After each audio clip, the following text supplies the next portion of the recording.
सबही से प्रीत लगइबो तबई सुख जीवन, तबई सुख जीवन में पैबो।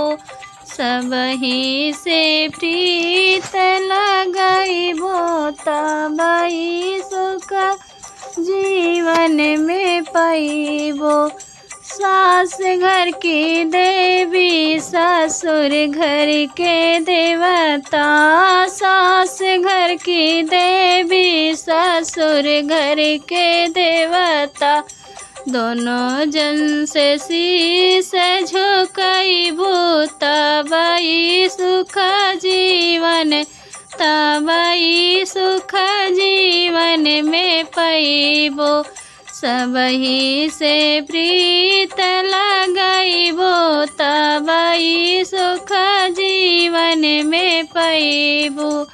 जेठ जी की आदर जेठानी जी के आदर, जेठ जी के आदर जेठानी जी के आदर, यही कुल के नाम बढ़इबो तबई सुख जीवन, तबई सुख जीवन में पैबो।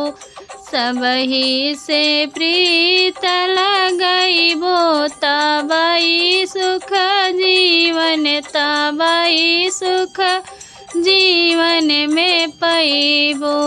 देवर के मन बिउ ननद के दुलर बिउ, देवर के मन बिउ ननद के दुलर बिउ, यही कुल के नाज बचइबो तबई सुख जीवन, तबई सुख जीवन में पैबो।